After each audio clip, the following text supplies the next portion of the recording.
IPL 2025లో RCB cup గెలిచిన సంతోషంలో విరాట్ కోహ్లీ ఆనందంతో ఉప్పొంగిపోయాడు. ఈ గెలుపు జట్టుతో పాటు ఆర్సీబీ టీం ని అభిమానించే ప్రతి ప్రేక్షకుడిది అని అన్నాడు. 18 ఏళ్ల తర్వాత వచ్చిన ఈ విజయం ఊహించనిదని, చివరి బంతి పడగానే ఆనందంతో కళ్ళు చెమ్మగిల్లాయని చెప్పాడు. మంగళవారం పంజాబ్ కింగ్స్ తో జరిగిన ఫైనల్ మ్యాచ్ లో ఆర్సీబీ 6 పరుగుల తేడాతో గెలిచి తమ 18 ఏళ్ల కలను నెరవేర్చుకున్నారు. అయితే ఈ సంతోష క్షణంలో విరాట్ ఈ రోజు రాత్రి తను చిన్న పిల్లాడిలా సుఖంగా నిద్రపోతా అని నవ్వుతూ చెప్పాడు. ఈ కప్ కోసం తన జీవితాన్ని అర్పించానని, ఏబీ డివిలియర్స్ లాంటి ఆటగాళ్లు జట్టు కోసం చాలా కష్టపడ్డారని, అతన్ని కూడా ఈ ఆనందంలో భాగం చేయాలని అనుకున్నట్లు చెప్పాడు.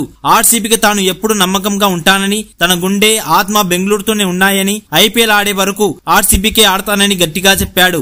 అయితే ఐపీఎల్ లో తాను ఇంకా ఎక్కువ కాలం ఆడలేనని, ముగింపు దగ్గరలో ఉందని, అంతవరకు జట్టు కోసం పూర్తిగా కష్టపడతానని అన్నాడు. వేలం తర్వాత చాలా మంది జట్టును ట్రోల్స్ చేశారు. కానీ టోర్నమెంట్ 2వ రోజు నుంచి తమ బలం చూపించామని, ఈ విజయం బెంగళూరుకు అంకితమని చెప్పాడు. ఈ క్షణం తన కెరియర్ లో గొప్పదని, కానీ టెస్టు క్రికెట్ తో పోలిస్తే ఇది కాస్త తక్కువేనని, కుర్రాళ్లు గౌరవం కోసం టెస్టు క్రికెట్ ఆడాలని సలహా ఇచ్చాడు. చివరగా ఫైనల్లో కునాల్ పాండ్యా అద్భుతంగా బంతులు వేసిన విషయాన్ని పొగుడుతూ అతని బౌలింగ్ ఎప్పటికీ గుర్తుండిపోతుందని అన్నాడు విరాట్ కోహ్లీ.